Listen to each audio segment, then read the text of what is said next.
Muy buenos días a todos. Bienvenidos sean a esta sesión de presentación de trabajos de la Escuela Nacional de Optimización y Análisis Numérico de esta edición 2021.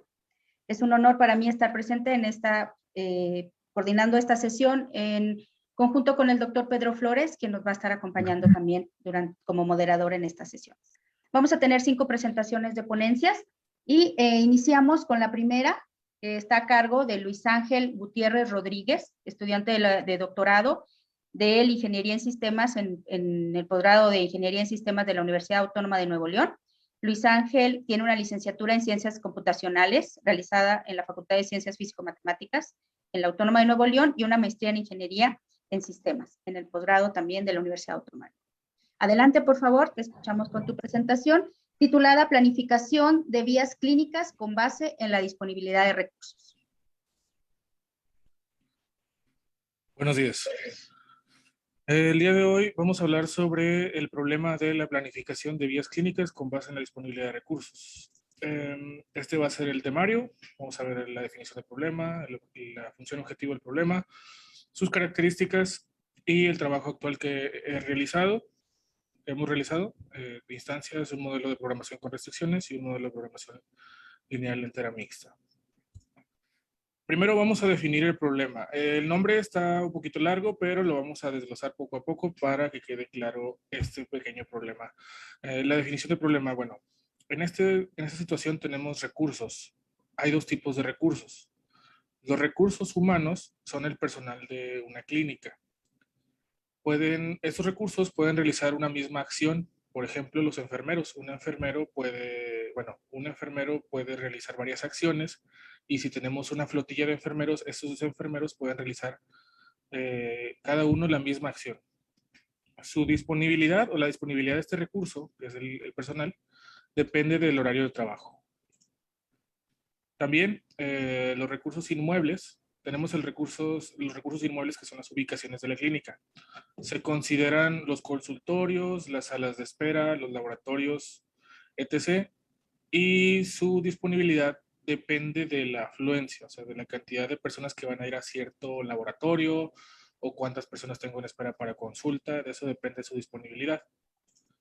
Otra cosa, también tenemos las actividades, que son las acciones que se pueden realizar en las ubicaciones hechas por el personal.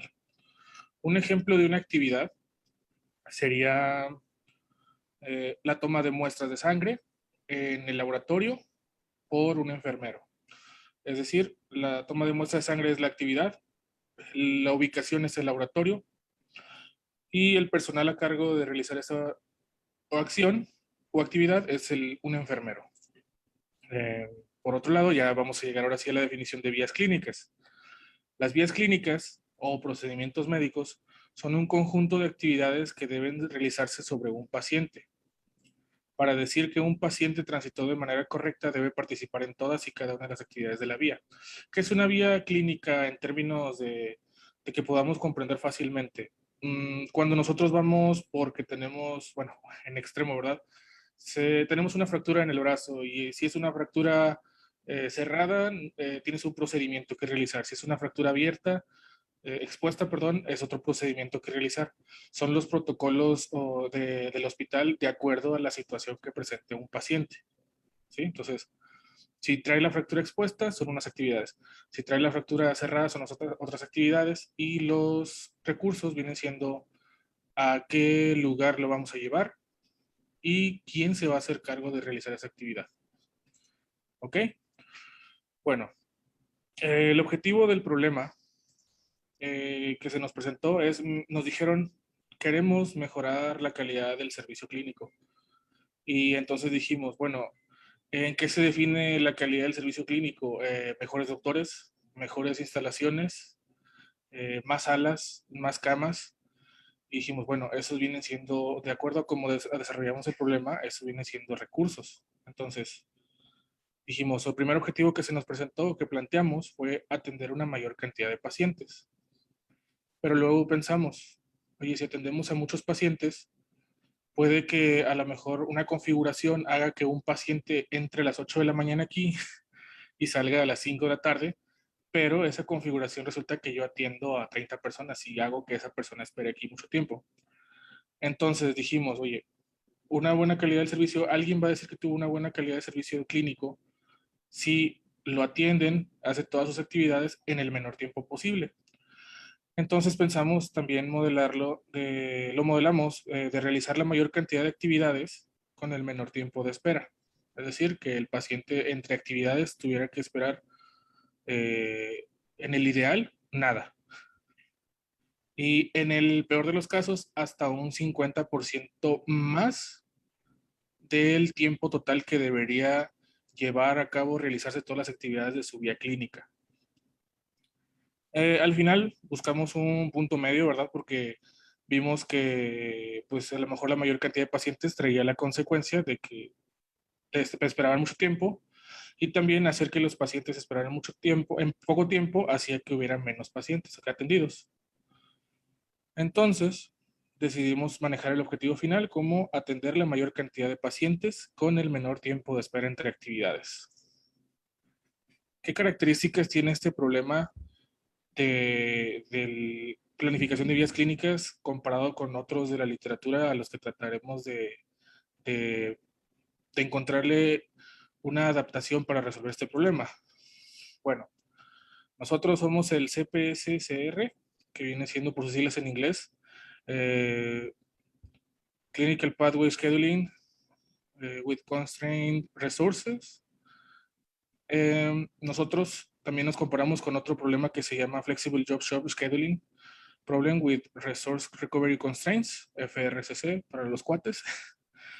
Y también nos quisimos comparar con otro problema que es el Job Shop Scheduling Problem, que es pero resuelto en el paradigma de programación con restricciones. Quisimos ver qué podíamos tomar de esos dos problemas para crear unos modelos para nosotros y resolver este problema de las vías clínicas. Y pues las características de nuestro problema es que nosotros queremos maximizar pacientes, pero sin ser un objetivo dual. Nosotros también ponemos en las restricciones que minimicen el tiempo de espera entre actividades. El objetivo del Flexible Job Shop, bueno, del FRRC, es minimizar el MakeSpan, y el objetivo también del Job Shop con programación con restricciones es minimizar el MakeSpan. Otra situación que tiene otra característica que tiene nuestro problema es que son muchos recursos compatibles con una sola actividad. Nosotros sí lo tenemos, también el FRCC, pero el JSP no lo tiene. Solo se asignan actividades dentro del horizonte. Ese para el caso de nosotros. ¿Por qué limitamos esto del horizonte? Porque podemos asignar todas las actividades, pero si resulta que las actividades se las asignamos fuera del horario laboral de un recurso, o fuera de, bueno, sí, el limitante sería el recurso humano, pues entonces o tendríamos que pagarles horas extra, lo cual no está contemplado dentro del modelo, o simplemente es una solución no factible la que encontramos. El FRRC no tiene esta característica, y tampoco el JSP. Las actividades están agrupadas. Bueno, en nuestro caso, las actividades las pusimos dentro de una vía clínica, y esa vía clínica tiene su homólogo en el FRRC como un job, un trabajo, igual que en el Job Shop Scheduling, todo el conjunto es un solo trabajo. Entonces aquí sí comparte características. Las actividades son opcionales. En nuestro modelo, nuestro problema sí son opcionales, porque si no son asignadas, quiere decir que todo el paciente completo pues se le da cita para posteriori y no se le asigna en un día. En cambio, en el FRRC y en el JCP, todas las actividades tienen que hacerse obligatoriamente, a menos que se le agreguen modificaciones. Si una actividad no se realiza, se descartan todas las actividades del trabajo. La vía clínica, les comentaba, si asignamos una actividad a un paciente, pero no pudimos asignar más actividades, o no pudimos asignar toda la vía clínica, entonces se elimina de la solución todas las otras actividades para dejar espacio a posibles pacientes que sí puedan ser contenidos y ser atendidos. Trabajo actual. Bueno, ya les presenté de qué trata el problema, ahora les voy a comentar en qué parte vamos. Trabajo actual. Con base a las estadísticas de arribo de pacientes de una clínica pública que nos hizo el gran favor de proporcionarnos sus datos, se generaron instancias. Nos entregaron 28 procedimientos médicos o vías clínicas, 84 actividades que se realizan dentro de esos 28 procedimientos médicos. Algunas entre procedimientos, algunas actividades entre procedimientos se repiten y 51 recursos, de los cuales son 15 ubicaciones y 36 personal del hospital.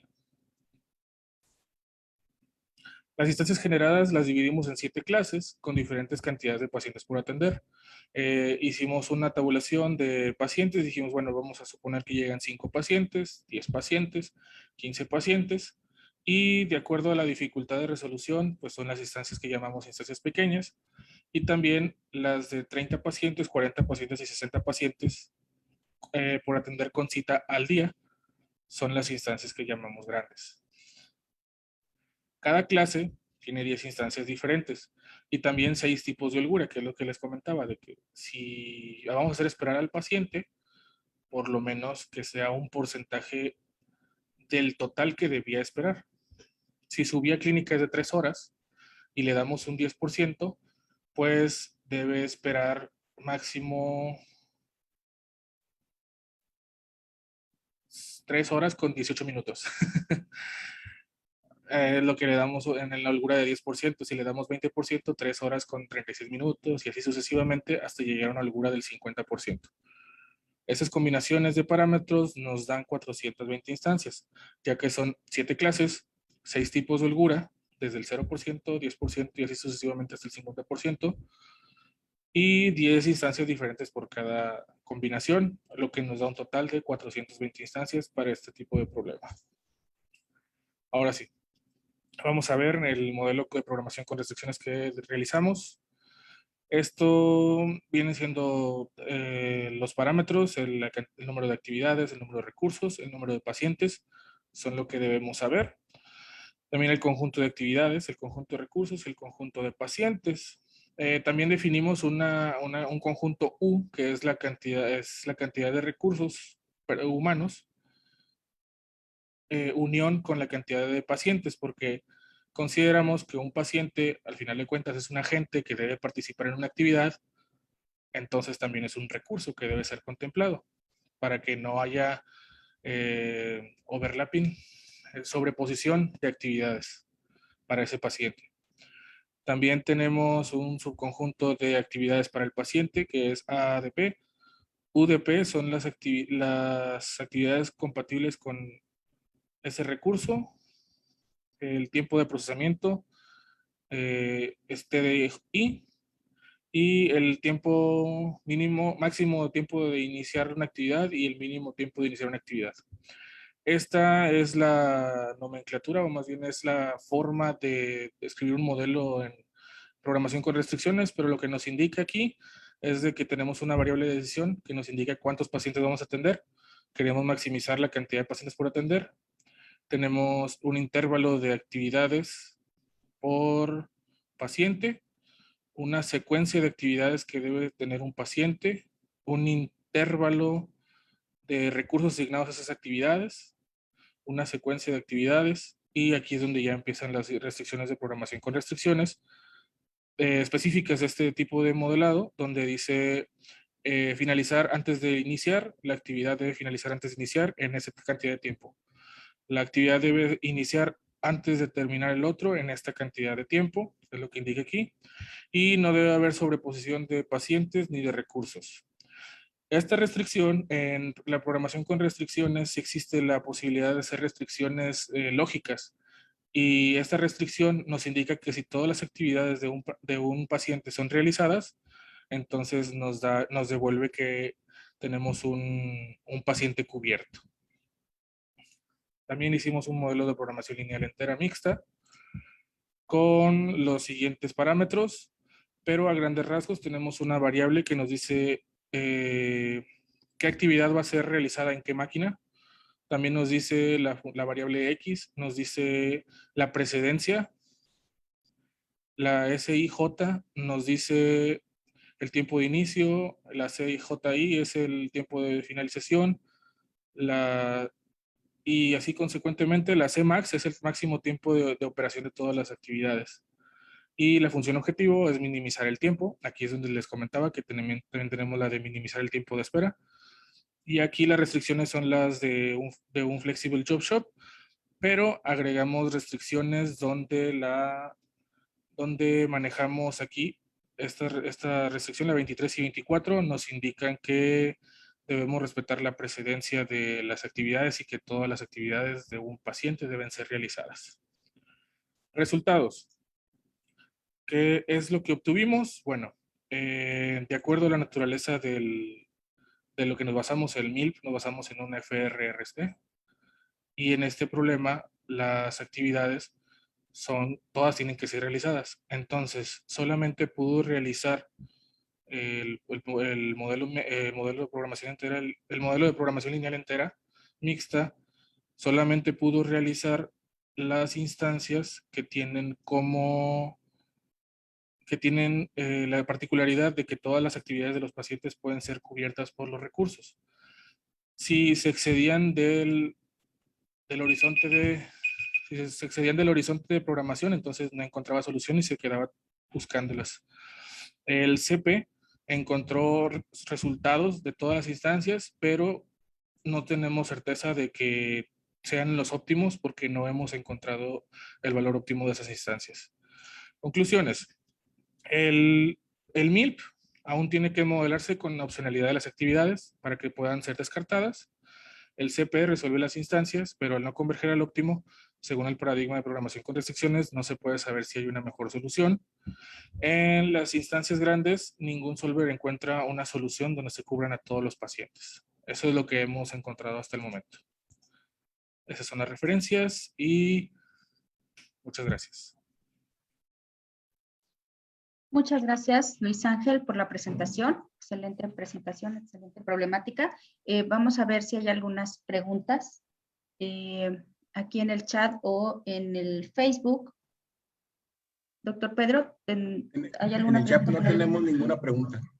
Ok. En el Facebook estoy viendo que tampoco. Yo tengo algunas preguntas. Se me hace muy interesante el trabajo y sobre todo una aplicación en cuestiones de salud que hoy en día son tan relevantes. Se me hace muy interesante y muy buena aportación.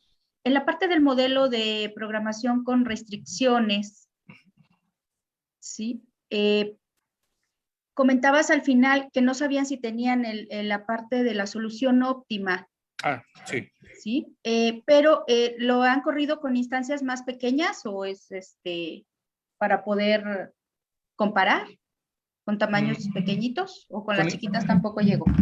Con instancias pequeñas, lo que realiza es cubrirme la cantidad de pacientes totales. O sea, con instancias de 10 o 20 pacientes, o 5, 10 y 15 y 20, me cubre los pacientes, pero como también tengo la restricción de minimizar el tiempo de espera, también me arroja un segundo resultado que es la cantidad que hice esperar a los pacientes. Okay. Entonces, no sé si ese segundo valor, o sea, el óptimo ya lo alcanzamos porque no podemos cubrir más que los pacientes que llegaron en el caso de la cobertura de pacientes. Sí. Pero en el caso de saber si es la configuración que me da el menor tiempo de espera, eso es lo que todavía no podemos estar seguros si lo encontramos. Ya capté entonces, no, me había quedado la duda al principio. Yo tengo una pregunta breve. Sí, dígame. Ahorita que hay tanto trabajo sobre modelación acerca de problemas de COVID, entiendo que este modelo se puede aplicar a clínicas COVID, ¿sí o no? Si existe, o sea, este modelo se puede adaptar a clínicas COVID, sí, nos dan los protocolos de COVID, nos dan los recursos y vemos qué resultado nos arroja, a qué cantidad de pacientes podemos cubrir. Podemos hacer una tabulación para ver cuál es el límite de capacidad de que con tal personal, con tales ubicaciones y con tales procedimientos, ¿cuántos puedo cubrir al día de pacientes COVID máximo? Eso es lo que puedo usar, hacer un exploit o utilizar el modelo de forma reversiva para decirte, ¿sabes qué? puedes cubrir tantos. Ok. Bueno, mi sugerencia sería que trataran de conseguir información de ese problema y tratar de presentar los resultados. ¿Por qué?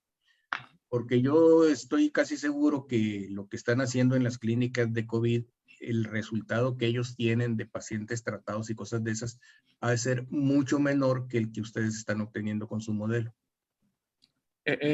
Si no están bien optimizados y si son hechos en eventualidad, es probable que suceda esa situación. Ok, gracias. Muchas gracias. Muy interesante. Muchas gracias Luis Ángel por la excelente presentación. Muchas gracias, Te compromiso. agradecemos. Pasaremos ahora a la siguiente plática. Estamos justo sobre el tiempo. Está a cargo de Óscar Alejandro Hernández López. Si pudieras ir compartiendo pantalla, por favor, Óscar Alejandro. Me permito presentarle que nos va a platicar sobre Exact and Metaheuristic Methods for the Concrete Delivery Problem. Él es ingeniero industrial por la Universidad Tecnológica de La Habana, José Antonio Echeverría, de La Habana, Cuba, y actualmente es estudiante de maestría en Ciencias en Ingeniería en Sistemas en el posgrado de Ingeniería de Sistemas en la Universidad Autónoma de Nuevo León. Adelante, por favor, Óscar. Sí, muchas gracias. Bien, buenos días, muchas gracias por la presentación, doctora. Como bien le decía, bueno, mi nombre es Óscar Alejandro Hernández López, soy estudiante de doctorado del posgrado de Ingeniería de Sistemas de la Universidad Autónoma de Nuevo León y estoy trabajando actualmente con el doctor Vincent Boel de la misma dependencia y vamos a estar hablando el día de hoy acerca de un método exacto y metaheurístico para el problema que se conoce en la literatura como el problema de optimización de la entrega de concreto. Vamos a ver la siguiente agenda. Primeramente daré una breve introducción acerca del problema objeto de estudio, luego una descripción del mismo, los métodos de solución a los que se llevaron, los resultados de ambos métodos, posteriormente pasaremos a las conclusiones y después el trabajo futuro que se pretende realizar. En modo de introducción tenemos que concreto es un material que se usa en un sinfín de obras. Mismo un producto, la distribución es un problema complejo en la logística, ya que es un producto perecedero,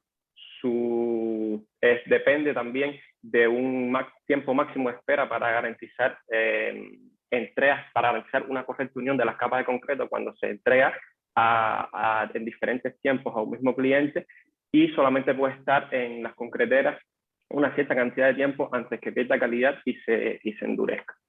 Entonces, una breve descripción del problema, pues dentro de la literatura y dentro de los problemas de optimización combinatoria puede ser visto como un tipo de problema de flujo de vehículos donde los camiones van a empezar en un depósito inicial que tiene una flota heterogénea. Primeramente se van a trasladar hacia las plantas donde se va a surtir el concreto para posteriormente ir a entregar a los clientes que lo mismo demandan una cantidad de producto y va a ser dentro de una ventana de tiempo que los mismos definan. Por la capacidad limitada de los camiones es posible que las entregas pues, tengan que dividirse en múltiples y que algunos clientes no puedan ser servidos durante la operación. En la figura está lo que sería un tour que se puede ver como un grafo, como una representación de un grafo, como se muestra en esta figura, donde tendríamos, por ejemplo, iniciaríamos en un depósito inicial que está denotado con el nodo de color naranja, luego nos podríamos mover hacia las plantas, que son los nodos de color azul, y posteriormente a los clientes, que son los que están representados como subnodos, por así decirlo, que están definidos su cantidad por el número de visitas que se debe realizar en dependencia de la demanda a cada uno de ellos. Entonces, una solución del problema sería, pues, a una instancia como la que recién se muestra, es la que tenemos a continuación en la figura, donde hay 5 clientes, cada uno representado por un color, y se definen los parámetros que se necesita, como son la ventana de tiempo de cada uno de ellos, así como su demanda.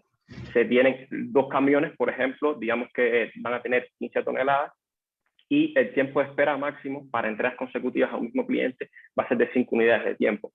Aquí vemos que para iniciar la planificación, el camión 1 pues empezará en el instante de tiempo 160, que es donde inicia la ventana de tiempo más próxima que se tiene. Va a tener un tiempo de servicio donde va a terminar de surtir en el instante de tiempo 175, y para respetar ese tiempo de espera máximo, el camión 2 deberá llegar en el instante de tiempo 180 para cumplir con las 5 unidades.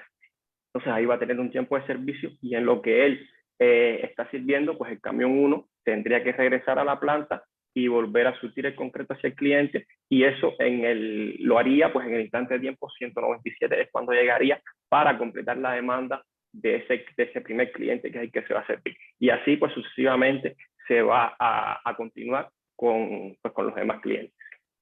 Entonces el objetivo de este trabajo pues es estudiar diferentes enfoques para resolver este tipo de problemas se va a probar a través de un conjunto de instancias encontradas en la literatura para evaluar el rendimiento de los mismos.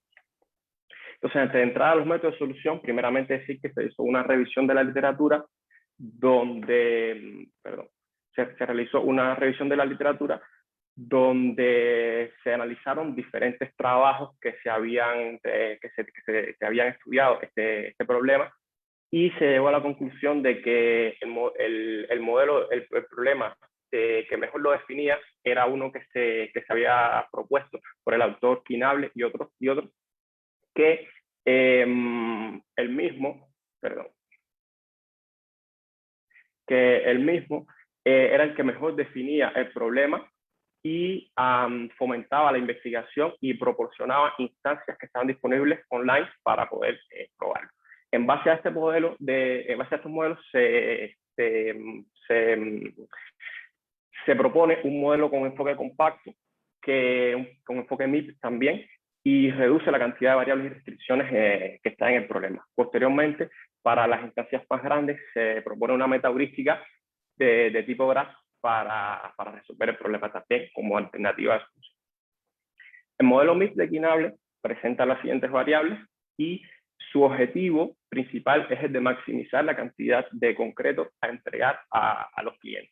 Y están las variables que utiliza, y en base a este modelo también propusimos un modelo con enfoque de programación enteramista, donde experimentos se realizaron en el lenguaje de programación C++, se hizo uso de la librería del solver Simplex a través de su librería iLog de la compañía IBM para poder modelar el problema.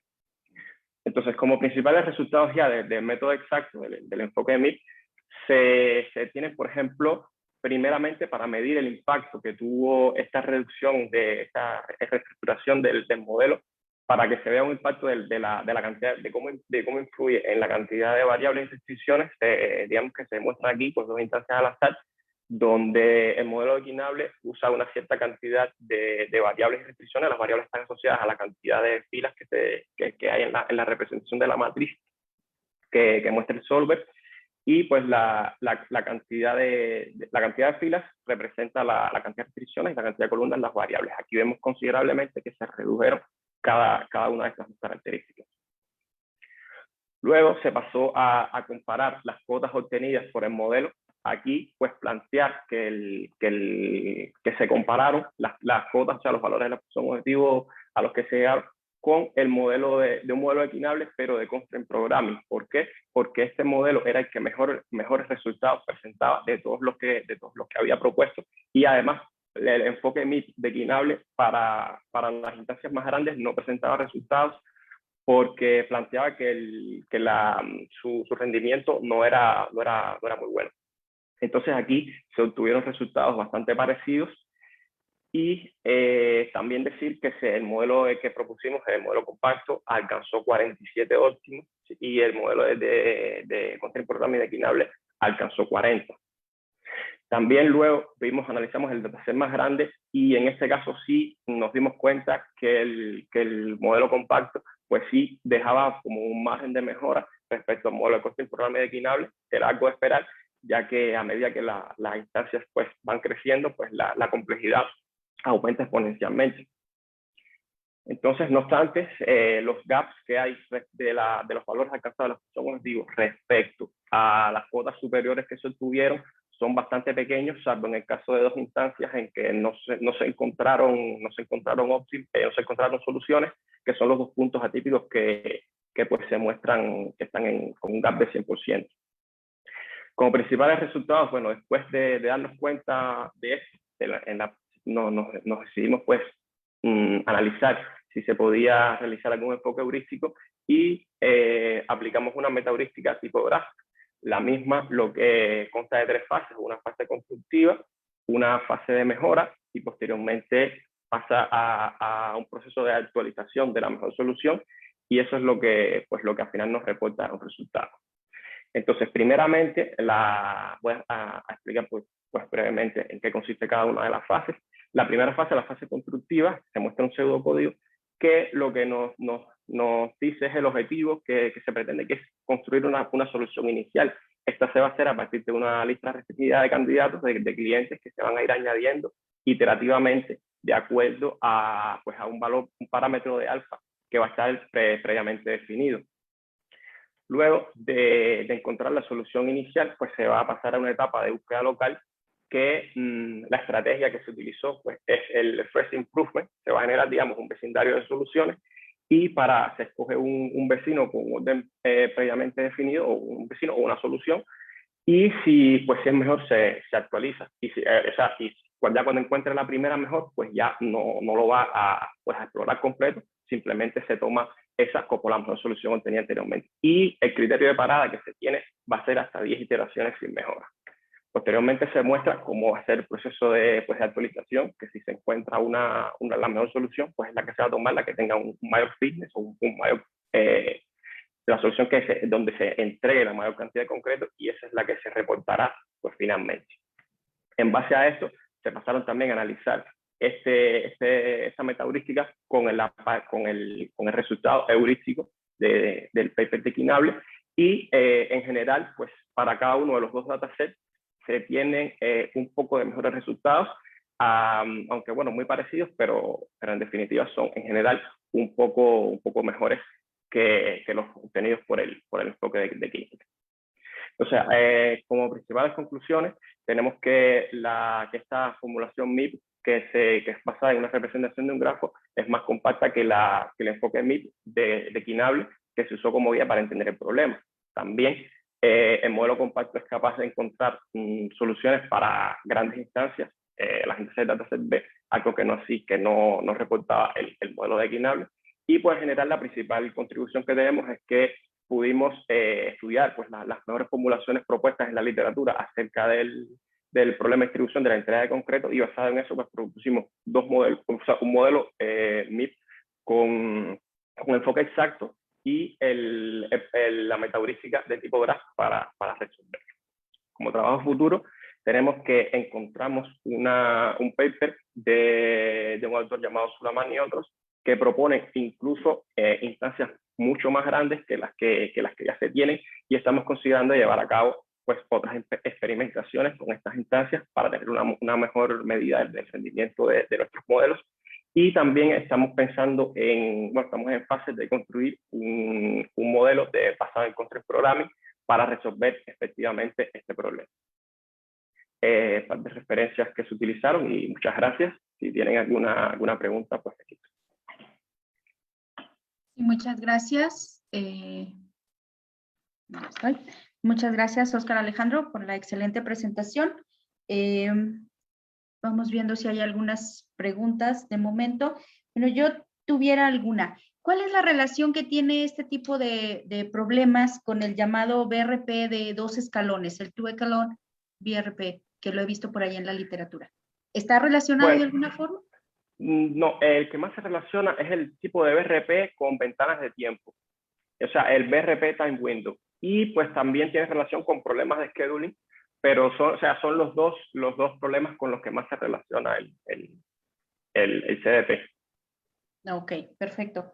Y otra pregunta, respecto al GRASP, ¿cómo son los vecindarios? En la búsqueda local, decías que era Sí, en este caso la búsqueda local va a estar, pues, se hizo como un tipo BNS. Hay como dos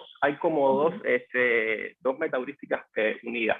¿Por qué? Porque en este caso los 2 vecindarios que va a constituir el BNS van a ser uno que se va a intercambiar clientes de manera aleatoria, y el otro, pues, en base a la demanda y al covering, a cómo se cubre, a cómo se va cubriendo cada cliente, pues, por la demanda, pues se va ordenando, y en base a eso, pues, se escoge ya cuáles son pues el cliente que se va a, el vecindario, ¿no?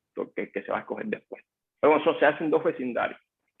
Sí, fue más o menos de acuerdo a la lámina, dije, yo creo que ahí hay un BNS inmerso en esa parte, ¿no? Ok, muy bien. No sé si tuviéramos alguna otra pregunta. Yo tengo una pregunta. Adelante, doctor. Alternativas de heurística hay muchas. ¿Tienen pensado explorar algún otro tipo de heurística en lugar del GRASP? En este momento no. Ahora lo que estamos es en la parte de Constraint Programming, que es la que vemos que puede darse el caso de dar buenas soluciones. Inicialmente también estuve también revisando para hacer una heurística basada en un método que se llama Kernel Search, pero ahorita pues estamos enfocados más en la parte del Constraint Programming también. Es la que creemos que va a dar mejores resultados, de acuerdo a las experimentaciones que hemos estado haciendo. Porque sí se está demorando bastante. Reduce el tamaño del espacio de estados, ¿no? Sí, exactamente, sí. Ok. Ok, Pues no muy bien. Gracias, doctor. Bueno, pues si no hubiera alguna otra pregunta, muchas gracias, Oscar, por la excelente presentación. Gracias. Y bueno, vamos a esperar un minutito mientras continuamos con la siguiente plática, que está a cargo de Joana Bolaños Zúñiga. Ya estás por ahí lista, Joana, si pudieras ir compartiendo, por favor, tu pantalla para iniciar Claro que sí. Buenos días. Gracias, buen día. Okay.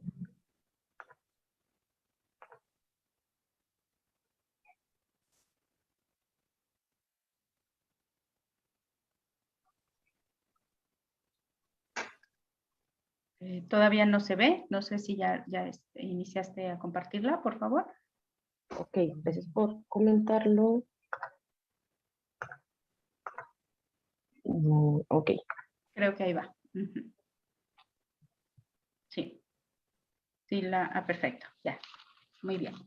Bueno, pues vamos a continuar con la tercera plática del día de hoy, que está a cargo, como comentaba ahorita, de Joana Bolaños Zúñiga, que nos va a platicar un Reactive Grasp to Order Picking in a Warehouse. Ella es licenciada en Contaduría Pública por la Universidad del Valle en Cali, Colombia. Tiene una maestría en Ciencias y en Ingeniería, en el posgrado de Ingeniería de Sistemas de la Universidad Autónoma de Nuevo León, y actualmente es estudiante de doctorado de ese mismo programa de Ingeniería en Sistemas en la Universidad Autónoma de Nuevo León. Adelante, Joana, por favor, con tu presentación. Ok, doctora, pues muchas gracias por la presentación. Pues bien, como lo comentó, la ponencia pues tratará sobre el desarrollo de un GRASP reactivo para la recolección de pedidos en un almacén.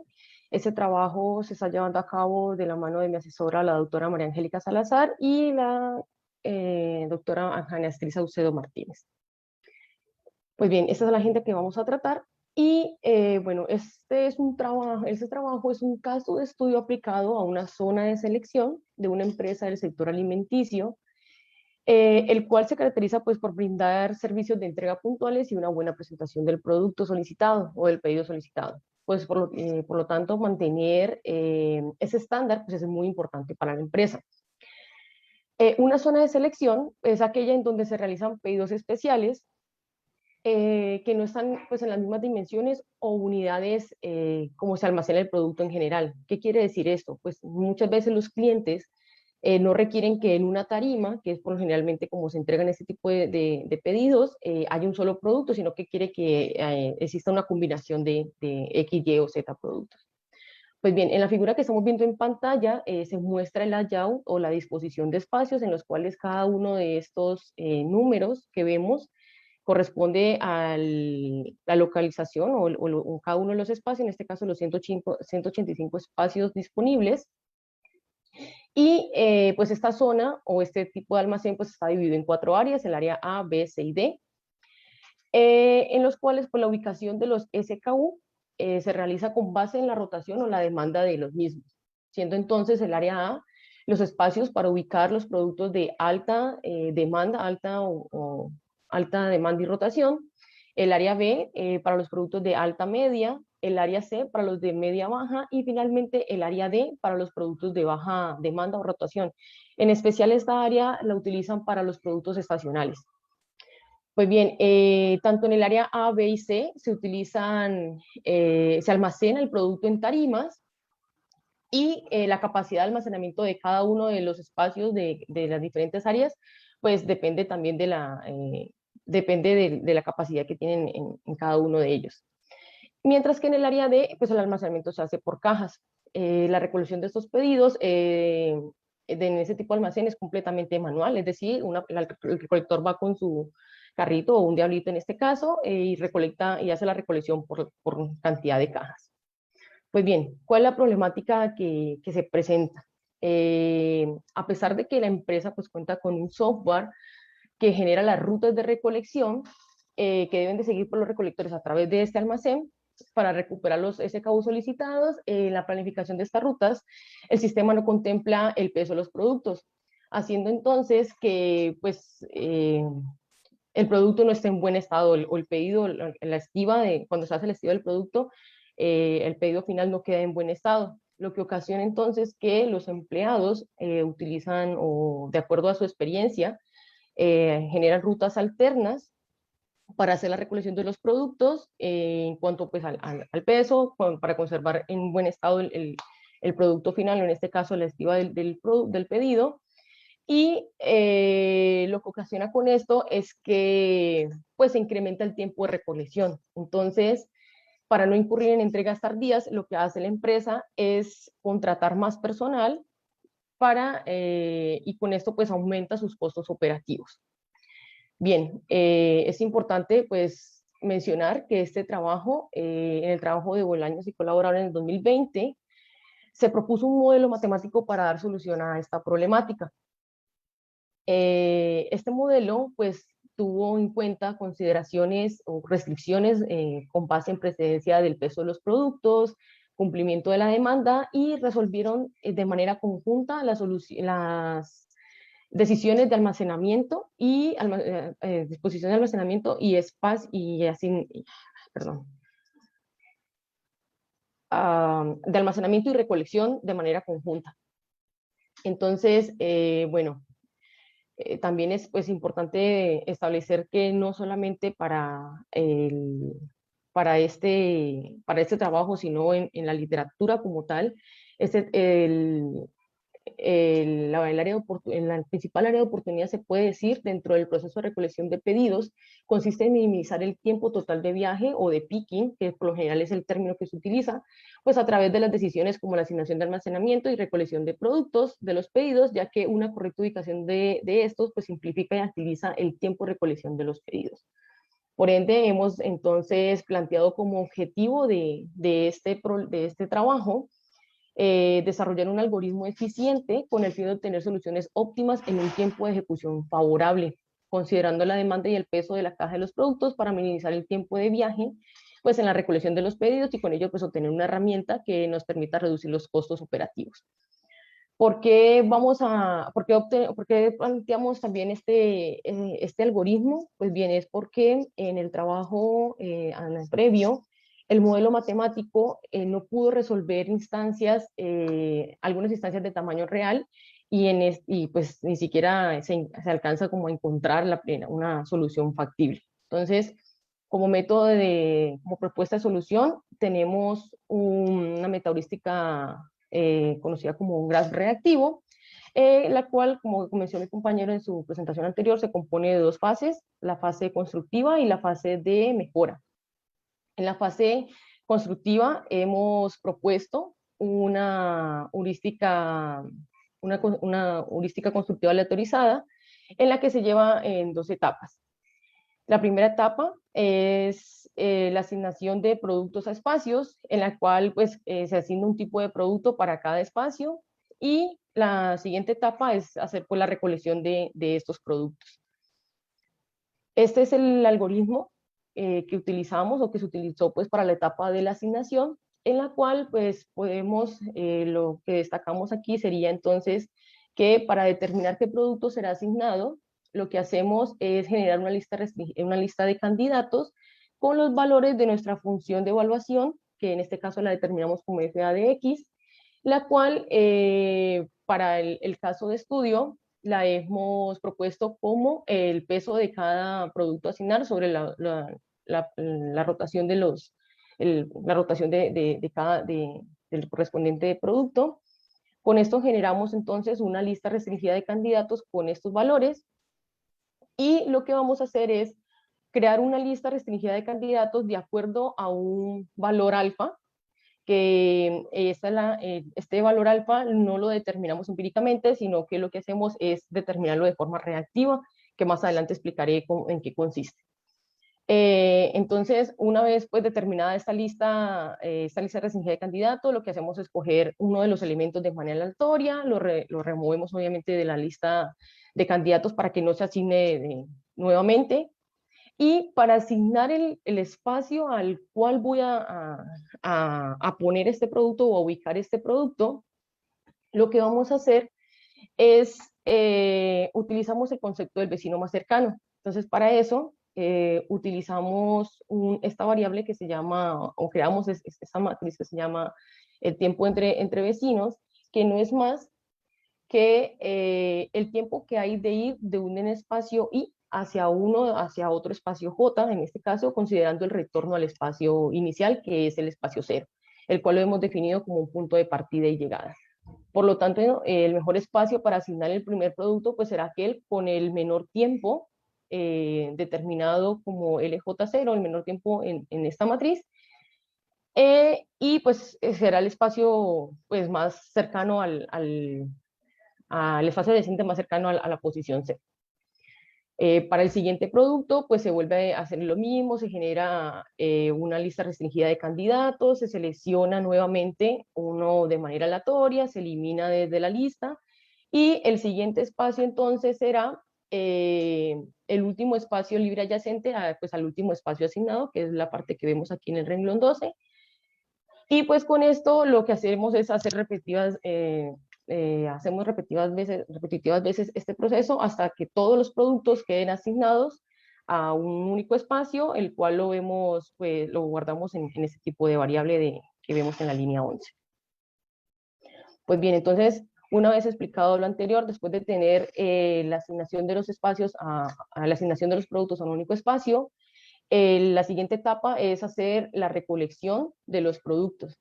Entonces, para generar soluciones factibles al problema, en esta etapa el orden de la recolección es de acuerdo pues al peso, en este caso de mayor a menor, y el secuenciamiento u orden de visita de los espacios donde se encuentran pues asignados estos productos que vamos a recolectar debe comenzar y terminar pues en el espacio 0.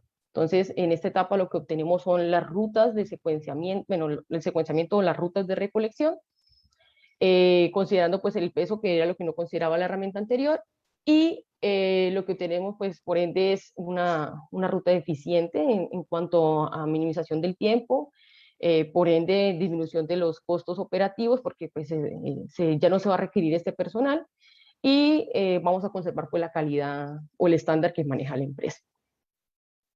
Ahora bien, en la etapa de la fase de mejora, hemos propuesto un local search o una búsqueda local, que, bueno, esos son los parámetros que utilizamos, y esta búsqueda local lo que hacemos para la construcción de los vecindarios o la búsqueda de la mejora a la solución que se da desde la heurística constructiva es intercambiar espacios de almacenamiento con productos de similar peso. Hacemos de nuevo la recolección basada pues en el peso de los productos, y como criterio de paro de nuestra búsqueda local será un número consecutivo de iteraciones consecutivas y mejoras, o un tiempo de ejecución límite.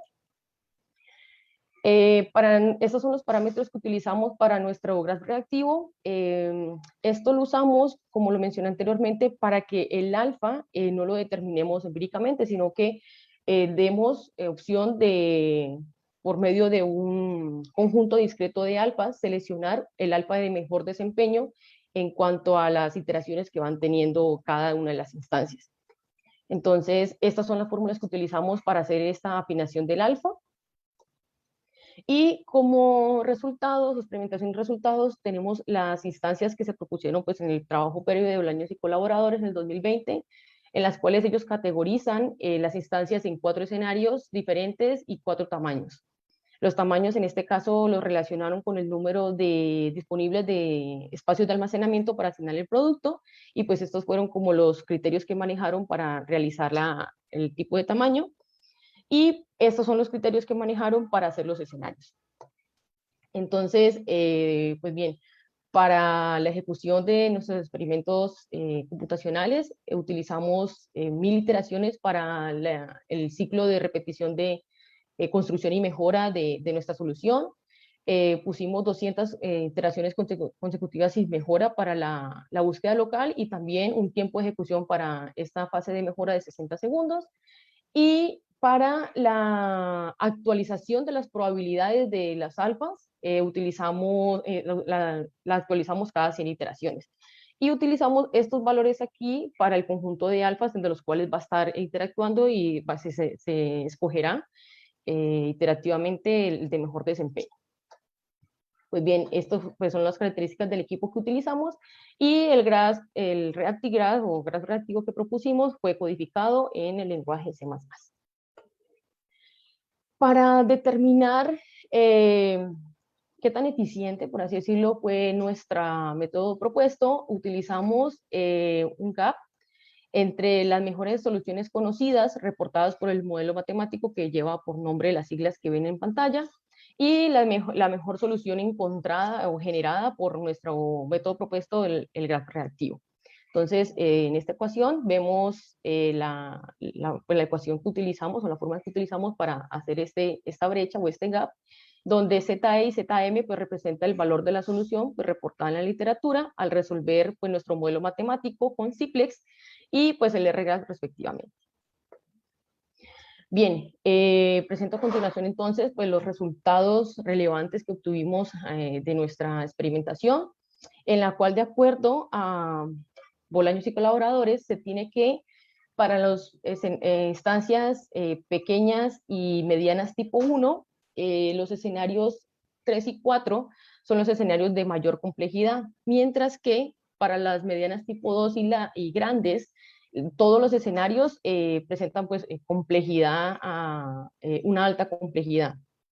Aquí cabe destacar que no presento el escenario 4 en las medianas tipo 2 y en las grandes el escenario 1 y 4, debido a que pues en este tipo de escenarios el modelo no es capaz de generar una solución factible, entonces no tengo como con qué compararme. Este es el motivo por el cual pues, no aparecen estos escenarios. Sin embargo, entonces tenemos que para las instancias pequeñas y medianas tipo 1 encontramos entre el 98% para las instancias pequeñas y el 78% para las medianas tipo 1, la cantidad de soluciones óptimas reportadas por simplex. Sin embargo, pues para las medianas tipo 1, a pesar de que no pudimos como alcanzar, o el método no alcanzó la única solución factible, óptima, perdón, encontrada por el modelo matemático, podemos ver que en promedio el tiempo de recolección o la solución encontrada en este caso se mejora en más de un 50%. De la misma manera, encontramos que para las instancias grandes, pues el tiempo de recolección disminuye en más del 67% pues de la solución encontrada o reportada pues por el modelo matemático propuesto en el trabajo anterior. Y pues lo interesante de nuestro proyecto es que el tiempo de ejecución es de aproximadamente 115 segundos para todas las instancias estudiadas. Esto quiere decir que de las aproximadamente 200 instancias que analizaron en el trabajo previo, todas encontraron una solución factible, y este fue su tiempo de ejecución. Entonces, como trabajo futuro, tenemos pues para reducir quizás el tiempo, la complejidad computacional presentada pues en el modelo, podemos utilizar esta solución que, como vimos anteriormente, es muy buena para inicializar simplex. Otra otro trabajo que podemos tener es analizar más instancias de tamaño real, ya que pues algunas fueron generadas basados en datos reales. De la misma manera, podemos utilizar otro tipo de alfas para hacer una mejor comparación de las soluciones obtenidas y las reportadas. Y pues finalmente podemos utilizar también otro tipo de algoritmo en la fase de mejora, no solamente un local search, sino cualquier otro tipo de método que nos ayude a mejorar la solución construida. Y pues también podemos utilizar otro tipo de algoritmos como se usan utilizar en la literatura, como un ALNS o algoritmos genéticos como un método de solución. Estas son algunas de las referencias que utilizamos y pues es todo por el momento. Muchas gracias, Joana. Gracias por la excelente presentación. Veremos ahora si tenemos algunas preguntas en el chat o en el Facebook. Yo quería preguntarte sobre los escenarios que estás manejando. ¿Cuáles fueron los criterios? Dices que están basados en algunos datos reales generados de forma aleatoria, los escenarios, pero este tipo de cosas. Si nos pudieras platicar un poco sobre ello, por favor. Sí, claro que sí. Bueno, en el trabajo previo lo que se determinó fue de que, de acuerdo a los datos que teníamos, notamos ciertos parámetros, ¿sí? Esos parámetros los pudimos catalogar en lo que llamamos 4 escenarios. ¿Cuáles eran las características mejor de estos datos? Era que los pedidos, el conjunto de pedidos, la cantidad de productos a recolectar podía ser la suma de los productos de todos los pedidos, ¿sí? Entonces a esto lo determinamos como escenario 1. Y como podemos ver aquí, los productos no se repiten entre ellos. Entonces, pues esta es la categorización y por ende la cardinalidad de la cantidad de productos a asignar pues va a ser igual a la cantidad de productos como a recolectar.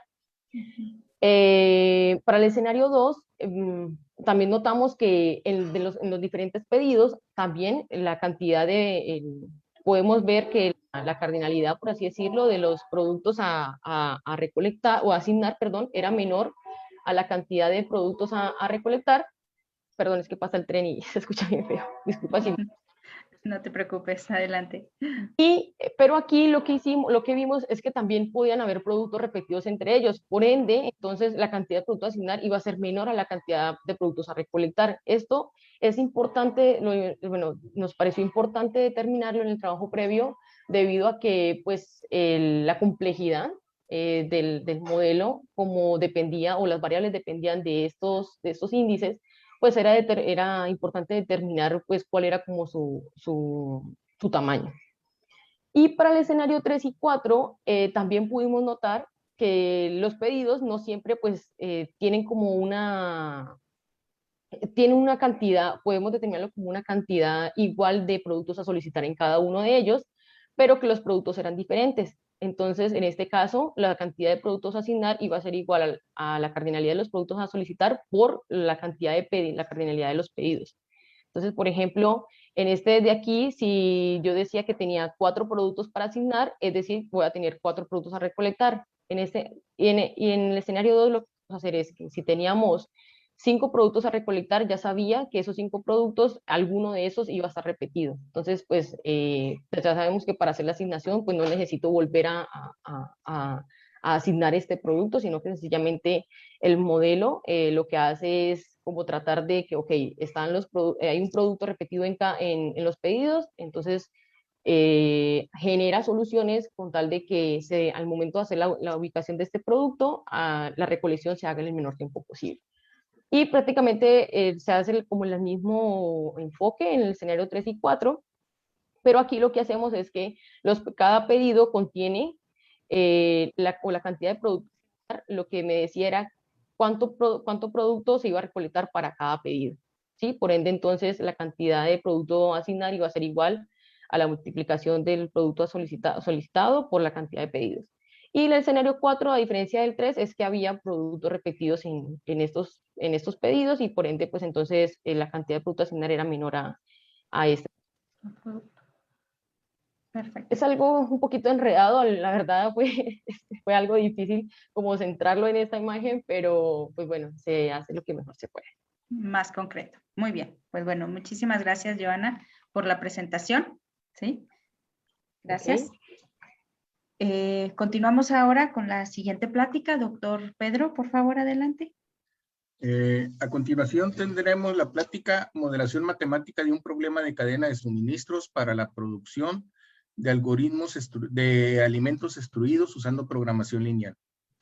El expositor es Maximiliano Ibarra Navarro, de la Universidad Autónoma de Coahuila.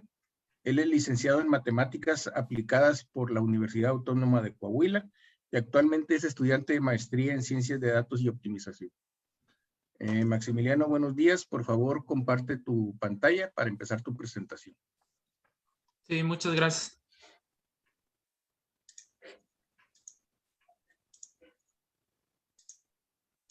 ¿Ya se puede ver la pantalla? Sí. Ok, bueno, muchas gracias por presentarme. Yo junto con las doctoras Yajaira Cardona y la doctora Vanessa Ábalos trabajamos en este proyecto, bueno, en esta investigación que se llama Modelación Matemática de un problema de cadena de suministro para la producción de alimentos extruidos usando programación lineal. La motivación de este proyecto es que trabajamos en colaboración con 8 cuerpos académicos de 6 instituciones nacionales y extranjeras a través del proyecto de desarrollo de alimentos extruidos de alto contenido nutricional basados en el aprovecho de residuos agroindustriales regionales para mitigar los problemas de obesidad infantil en la región noreste de México. Esta investigación tiene de justificación de antecedentes los artículos de Melo en el 2007 y en el 2009, en el cual aborda una recopilación de los artículos científicos de cadenas de suministro y se analizan las características y metodologías de solución, además de la investigación de Daskin, que realizó una investigación dirigida a expandir el contexto de los problemas de ubicación de instalaciones. El objetivo general de esta investigación es el estudio, diseño, modelo e implementación de un modelo para el problema de diseño de cadena de suministro para aprovechar los residuos agroindustriales en la región sureste de Coahuila y Zaragoza a través de la programación lineal entera de forma que podamos obtener soluciones óptimas, y también se pretende determinar el alcance del modelo resolviendo un conjunto de instancias aleatorias. De manera general, la caracterización del problema consta de cuatro etapas, en el cual de los proveedores le envían sus materias primas, sus residuos agroindustriales de cierta manera que no están limpios, a los centros de recolección, donde sufren un preprocesamiento y ya se obtiene la materia prima limpia, y esta se envía hacia las plantas, donde sufren procesos para la elaboración de alimentos tipo snack, y estos se envían a las bodegas. El nivel que se trabaja de las bodegas hacia las escuelas, que es el objetivo del proyecto, se abordó como un problema de ruteo de vehículos con ventanas de tiempo. Entonces, la cadena de suministro se compone de esta manera. Es una cadena de suministro lineal, porque no tenemos ningún producto que se regrese hacia los proveedores o hacia otro nivel.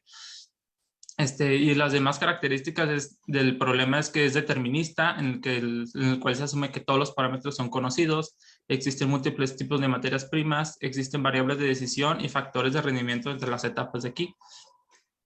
También podemos denotar que los proveedores pues nada más disponen de un tipo de materia prima. Por ejemplo, aquí desde un producto 1, este es de un producto 2, este es de un producto 3.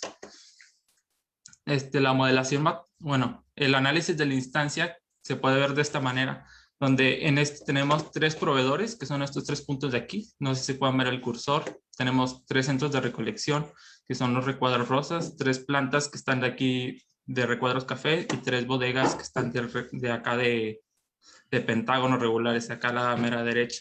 Y podemos ver que, por ejemplo, que los proveedores, hay 3 tipos de materias primas que están aquí de diferente color, y los arcos nos están indicando que se están transportando esos tipos de materias primas. Vemos que entre cada arco podemos ver los recuadros amarillos, que nos están indicando el costo por enviar cada producto, y los recuadros azules nos representan las unidades que se están enviando de un nivel a otro. Entonces, de manera general podemos ver que se abrió el centro de recolección con tamaño 1, que quiere decir que se abre con un tamaño más grande, y estos se envían a las plantas, y las plantas, si se fijan, reciben nada más un tipo de materia prima, o sea, cada arco de diferente color, para que se entienda. y estos ya distribuyen a las bodegas las demandas que se les solicita. Esto es de manera general la instancia, cómo se representa una solución de estos. Esto se utilizó TICS para visualizarlo. Y de la parte de la modelación matemática que se llevó a cabo, es que tenemos el conjunto de proveedores y el conjunto J, que es de centros de recolección o centros, el conjunto K, que es el conjunto de las plantas, el conjunto L, que es de las bodegas. También se está incluyendo un conjunto N, que es de los tamaños de los centros de recolección J, y un conjunto M, que nos está indicando los tipos de materia prima que están disponibles. Aquí podemos ver que hay variables de control y variables de decisión en nuestro modelo, que nos están indicando el flujo de productos que hay entre un conjunto y otro, y la variable de decisión nos indican si se van a abrir los centros de recolección J con algún tipo de tamaño N, y nos indica la K, que nos indica si se va a abrir una planta K para algún tipo de materia prima M. También contamos con diferentes parámetros que son los factores de rendimiento, que estos factores son debido a que entre cada una de las etapas de la cadena sufre transformaciones el producto y no están ya en las mismas proporciones, sino que sufren transformaciones de que se les quita producto o se limpia o sufre preprocesamientos, entonces se modifica la cantidad de producto que se traslada entre cada nivel. También contamos con las capacidades que están aquí denotadas. Tenemos costos de transporte, tenemos costos de apertura y tenemos costos de producción. Donde la función objetivo es minimizar todos estos costos, que son los costos fijos de los centros y de las plantas, los 3 costos de transporte de la cadena y los costos de producción de los centros y de las plantas. Las restricciones que se están manejando aquí, estas 3 nos están indicando qué tanto producto es lo que se puede llegar. Por ejemplo, las ecuaciones 1 nos están indicando que la demanda al menos siempre se tiene que cumplir. La ecuaciones 2 nos está indicando que para cada una de las plantas K que estén abiertas tienen que ser mayores o iguales a lo que que la capacidad de estas es mayor a lo que pueden recibir. De la misma manera, las ecuaciones 3 nos indican que las capacidades de los centros J que estén abiertos con algún tamaño N tienen que ser mayores o iguales a lo que le puede llegar de I hacia J. Las ecuaciones 4 y 5 nos están indicando que el producto que da de los proveedores a los centros y ya está transformado debe ser lo mismo que está disponible para los centros hacia las plantas, y nos está indicando las ecuaciones 5 que el producto que llega a las plantas K y es preprocesado tiene que ser el mismo que va de las plantas hacia las bodegas. También las restricciones 6, 7 y 8 nos están indicando qué tanto producto es lo que tiene que salir. Las ecuaciones 6 nos están indicando que para cada uno de los proveedores las capacidades que tienen estos deben de ser mayores o iguales a lo que va a salir a partir de ese proveedor hacia los J. Las ecuaciones 7 nos están indicando que para cada una de las capacidades de los centros de recolección que ya hayan sufrido su proceso y que estén abiertos para algún tamaño, tienen que ser mayores o iguales a los flujos que van desde los centros hacia las plantas.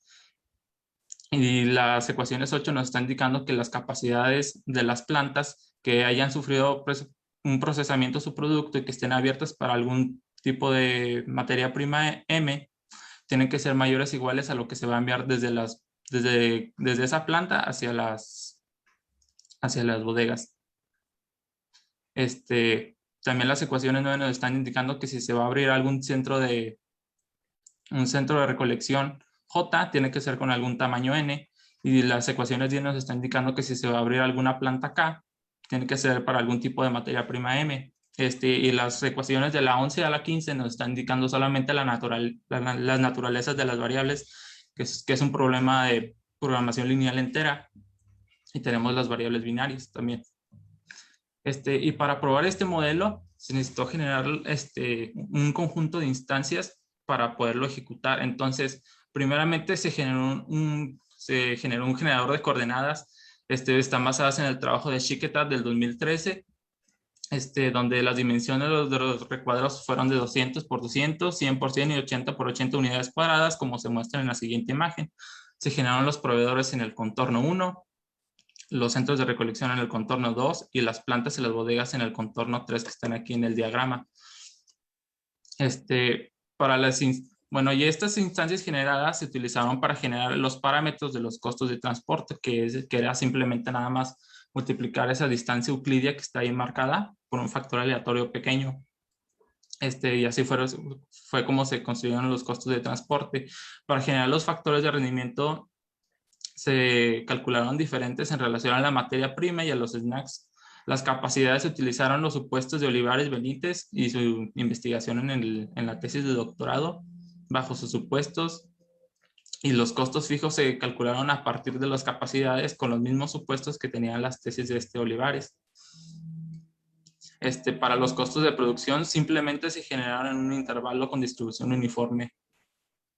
Y para la implementación se hizo en C++, en Visual Studio 2019 con el optimizador de IBM iLog Simplex 12.9, y el generador de coordenadas igual se programó en C++ en el editor de Visual Studio 2019, y para la experimentación se llevó a cabo con un procesador Intel Core i5, 4 GB de RAM y una arquitectura de 64 bits, donde el tiempo límite que se especificó fue de 3600 segundos, que es equivalente a 1 hora.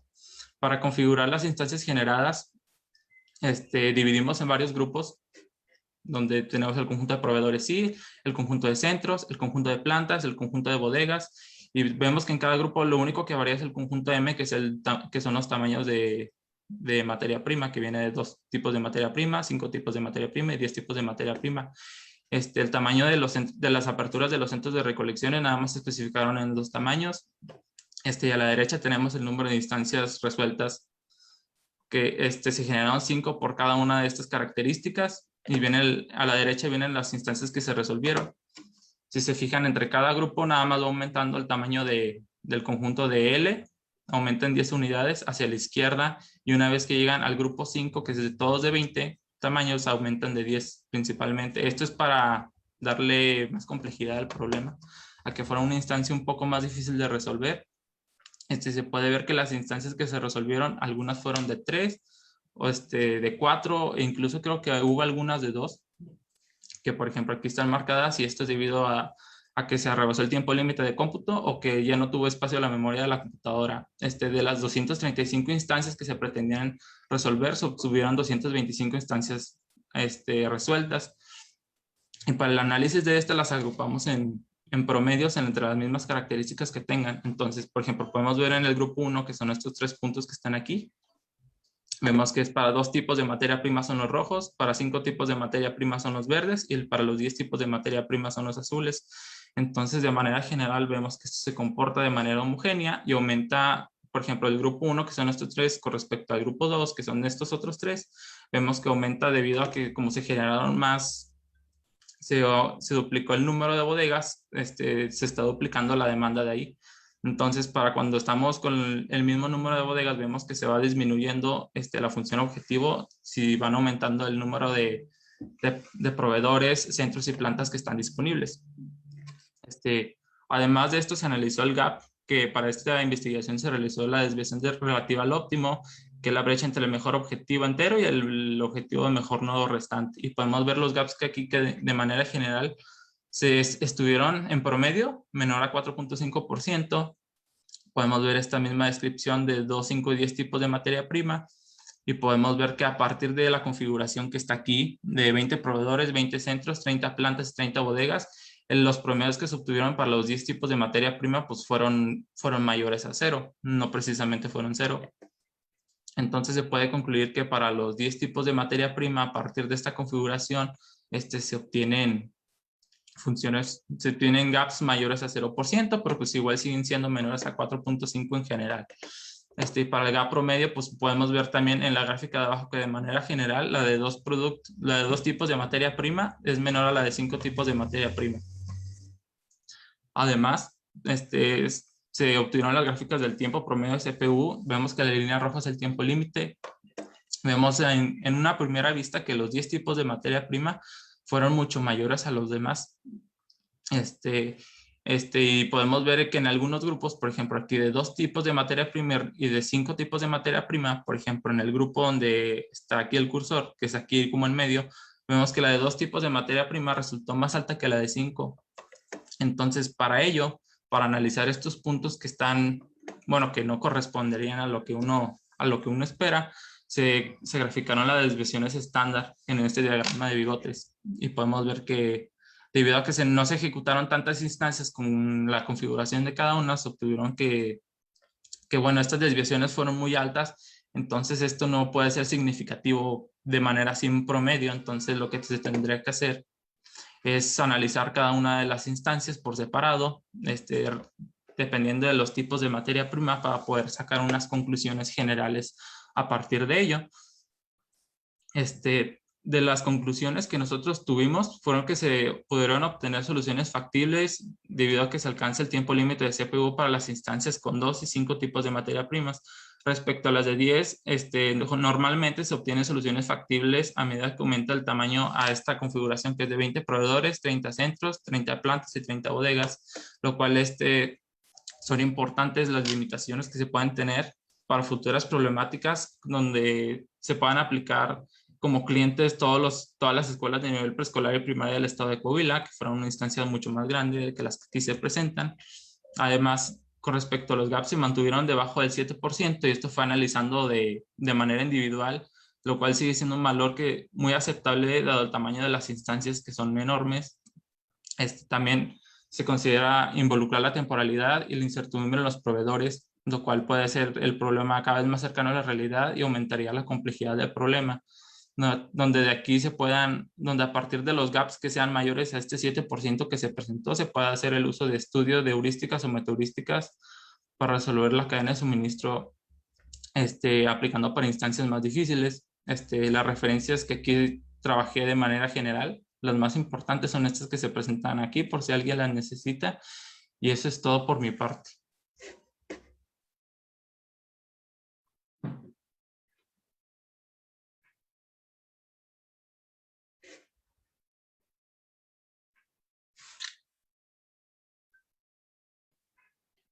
Doctor Pedro, creo que está en mute su... Es que no estoy escuchando nada. Sí, perdón, es que el doctor Pedro lo tenía en mute. Adelante, sí. Sí. Se me hizo muy interesante el problema. ¿Están en contacto con algunas compañías y todo eso para implementarlo en la vida real?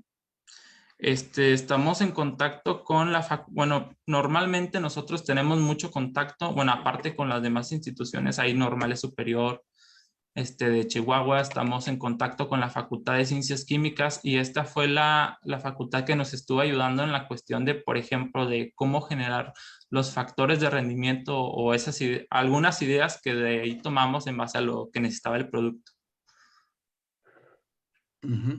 Entonces, lo que se hizo fue ver las características del producto para nosotros determinar cómo lo podemos modelar de forma que se acoplara. Entonces, la más importante que nos hizo la Facultad de Ciencias Químicas fue de ver ese tipo de que, bueno, estás transportando, pero ya no estás transportando por ejemplo, los proveedores a los centros, tú estás transportando materia orgánica que está susceptible a que se pueda echar a perder, que se llama degradación microbiana, y que se tengan marcas, por ejemplo, en los productos. Por ejemplo, esos ya no son considerados. Si una manzana ya fue marcada, fue golpeada o algo, ya sirve como residuo, porque ya no lo están comprando nadie. O sea, el chiste es que no son productos que no se están consumiendo, y de una vez se va de los proveedores hacia los centros, y se supone que se limpia, se les quita algunas partes que estén feas y se refrigeran para mantener su conservación y que no se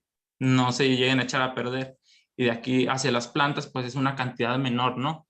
De lo que se transporta de los proveedores a centros, de los centros a las plantas. Y luego en las plantas, pues sufre otro proceso que es de extrusión, que se mezcla con otros alimentos y se obtienen unos snacks que son así como los chetos. No sé si me entienden. Así como los chetos, pero de productos así orgánicos que sirven para mitigar la obesidad. Bueno, pues no tengo otra pregunta. Gracias. A continuación, tendremos la plática Modelos matemáticos para minimizar el makespan en un problema de secuencias de tareas en máquinas paralelas. Este va a ser impartido por América Guadalupe Espinosa González. Ella es de la Universidad Autónoma de Coahuila. Tuvo su licenciatura en la Facultad de Ciencias Físico-Matemáticas de la Universidad Autónoma de Coahuila y su maestría la está en proceso en Ingeniería Aplicada de la Facultad de Sistemas de la Universidad Autónoma de Coahuila. Buenos América, puedes empezar compartiendo tu pantalla para...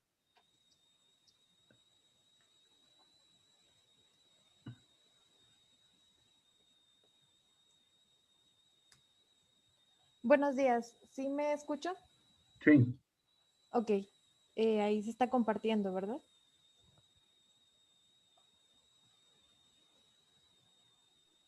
Sí, ya se ve tu pantalla, adelante. Ok, muchas gracias.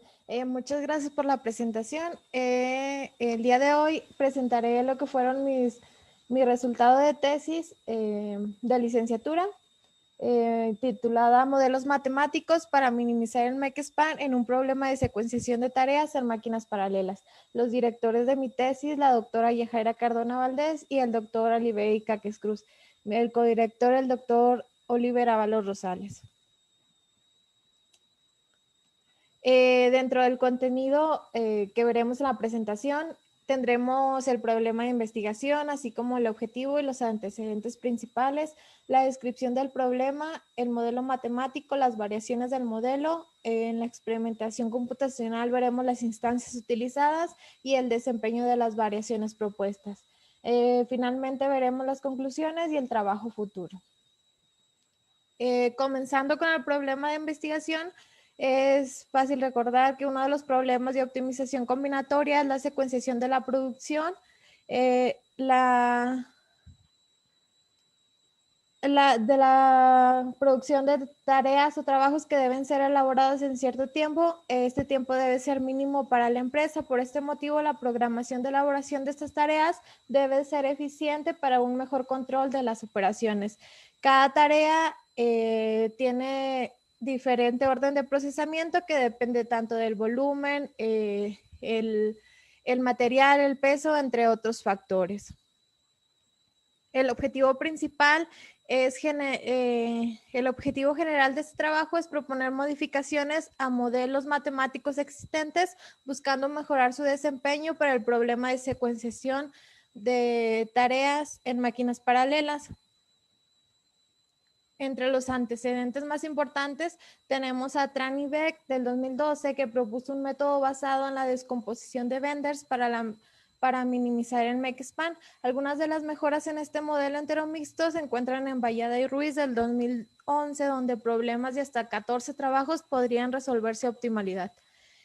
Ábalos Rosales en el 2015 propuso un modelo entero mixto que resolvió recientemente algunas instancias de hasta 60 trabajos y 8 máquinas. Recientemente, Fanjul-Peiro propone nuevos programas lineales enteros mixtos basados en programación matemática. Para la descripción del problema se tienen las siguientes supuestos y anotaciones que nos ayudarán a entenderlo un poco mejor.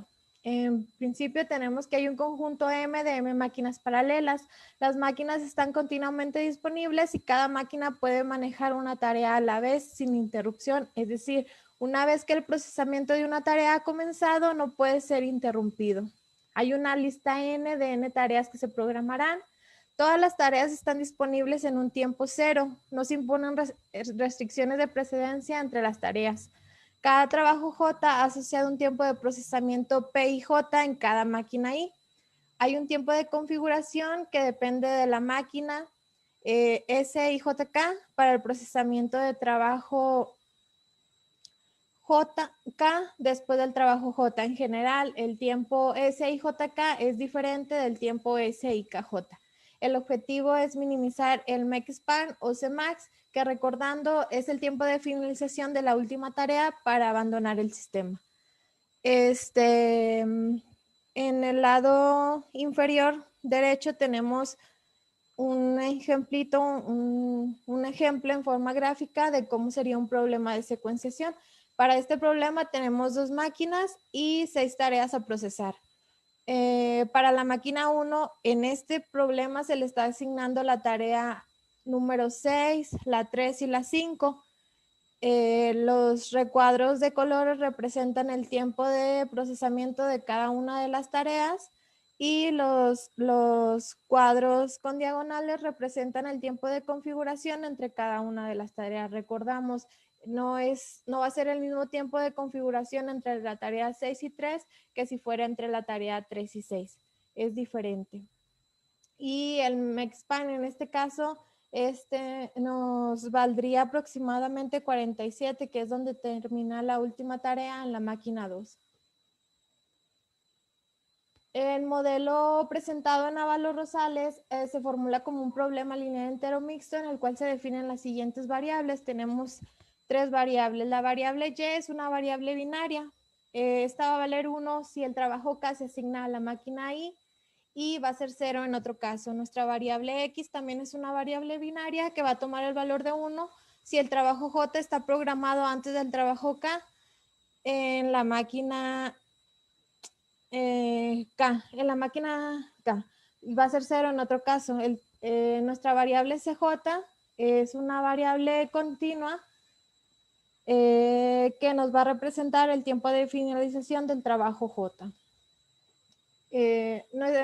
Nuestra función objetivo es minimizar nuestro Cmax, que va a estar sujeto a las siguientes restricciones. La restricción 3.2 nos asegura que cada tarea se asigna exactamente a una máquina. Nuestra restricción 3.3 y 3.4 nos establece que cada máquina tiene un predecesor y un sucesor respectivamente y que ambos están asignados a la misma máquina. La restricción 3.5 nos asegura que como máximo se programará una tarea. La 3.6 nos proporciona un orden de procesamiento correcto, evitando bucles. La restricción 3.7 nos fija a 0 el tiempo de finalización de la tarea 0, la cual esta es una tarea ficticia que nos ayuda a saber cuál es la primera tarea en procesarse en cada máquina. La 3.8 nos linealiza la función objetivo. En la restricción 3.9, en el lado izquierdo de esta, calcula fácilmente el tiempo en que cada máquina procesa su última tarea y obliga al Cmax a ser positivo con cualquiera de las variables X o Y que sean positivas. Y finalmente, nuestras restricciones 3.10 y 3.11 nos indican la naturaleza de las variables. En este trabajo vamos a analizar diferentes variables del modelo que acabamos de presentar, del cual vamos a obtener otras 3 variantes. La primera variante es el modelo original que acabamos de presentar y van a ser otras 2. En esta primera variante, lo que vamos a ver que son las restricciones de eliminación de subtours que corresponden a estas restricciones que se encuentran en el recuadro amarillo, donde incluimos nuestra variable C, que ya decíamos es una variable continua.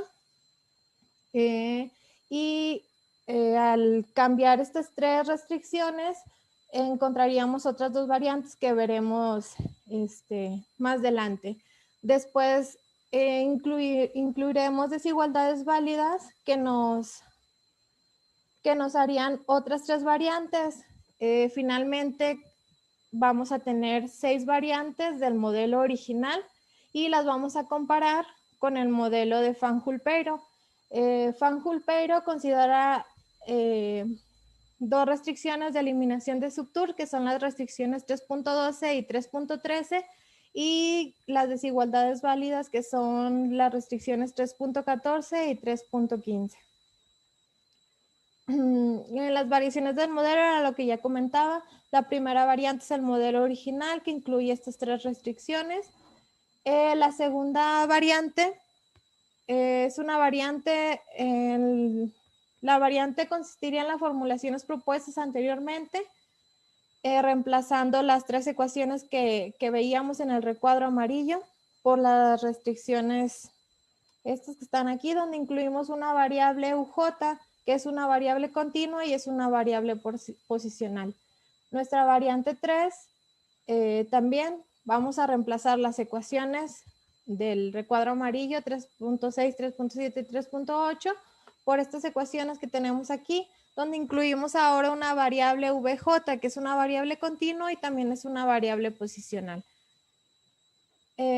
Las desigualdades válidas ayudan a cambiar el proceso de búsqueda del algoritmo, obteniendo una solución única de la secuencia, reduciendo el espacio de soluciones factibles que éstas podrían tener. Y esto implica de igual manera reducir el tiempo de solución de las instancias. ¿Por qué hablamos de esto? Era lo que ya mencionaba. Vamos a incluir 3 desigualdades válidas a las 3 variantes que ya teníamos. Estas se proponen dependiendo de la variable que se esté utilizando en las formulaciones. Cuando se emplean las variables Cs, Us y V, se propone incorporar al modelo las siguientes desigualdades válidas correspondientes, que son las que tenemos aquí. La experimentación computacional se llevó a cabo sobre un conjunto de instancias, las cuales se obtuvieron de Rabadi 2006. Se consideraron las siguientes combinaciones de tareas y máquinas. Para el número de tareas se tiene el conjunto de n que pertenece a 40, 60, 80, 100 y 120 tareas, y para máquinas tenemos 2, 4, 6 y 8 máquinas.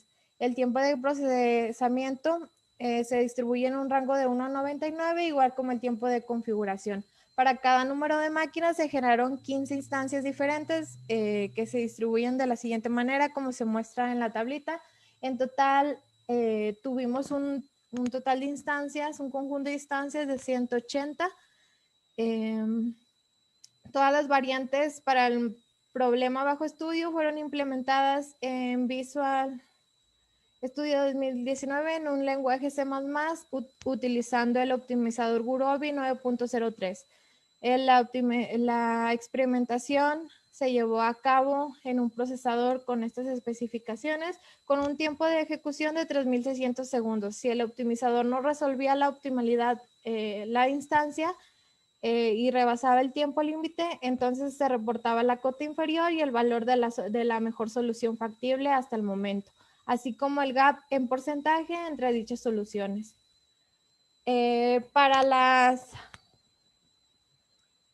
Para los resultados que nos muestra, hicimos estas tablitas.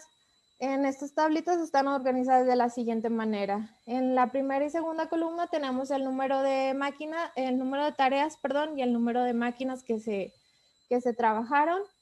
En las columnas 3 y 6 tenemos el gap. En las columnas 4 y 7 tenemos la optimalidad en porcentaje. En las columnas 5 y 8 tenemos el tiempo de CPU respectivamente para la variante 1 y para la variante 1 con desigualdad válida. Esto lo hicimos más que nada pues para ver el contraste entre cada una de las restricciones que incluimos. Entonces, de esta tabla podemos concluir que el gap pues es el mismo en la variante 1 y en la variante 1 que incluye la desigualdad válida.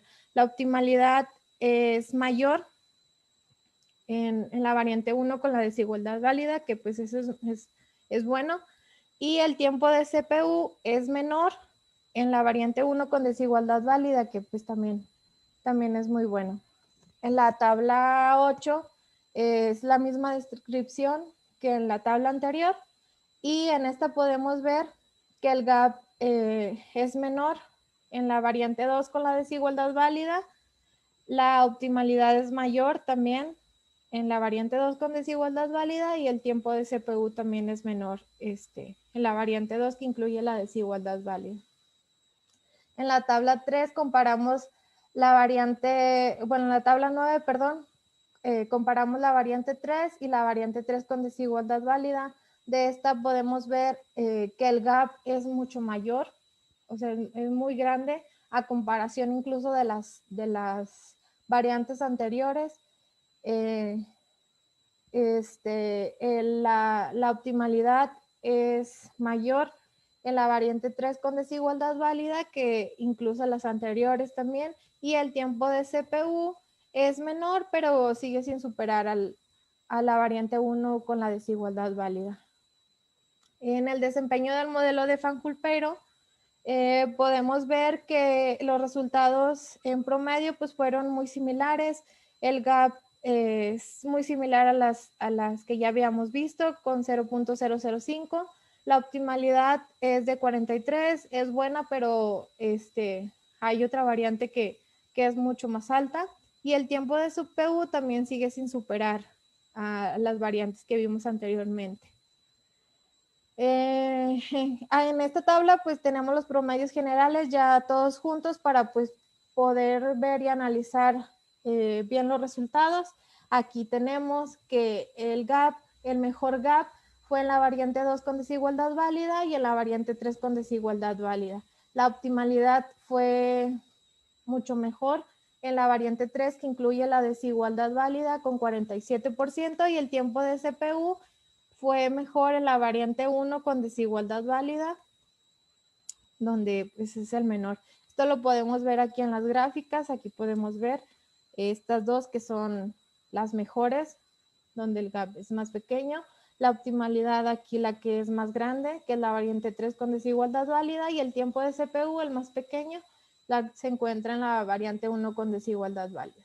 Como conclusiones, bueno, aquí es importante recordar que la desigualdad válida es algo nuevo que se está proponiendo y que con ello se está mejorando al modelo de la literatura que actualmente tenía el mejor desempeño. Entonces, los resultados mostrados al incorporar la desigualdad válida a los modelos, se mejora el desempeño de los mismos, ya que obtuvieron resultados satisfactorios al comparar el número de soluciones óptimas, el gap y el tiempo de CPU. De la experimentación computacional se concluye que la variante 1 con desigualdad válida es mejor en cuanto al tiempo de computacional. En cambio, si hablamos del gap y del porcentaje de instancias a optimalidad resueltas, la mejor es la variante 3 con desigualdad válida.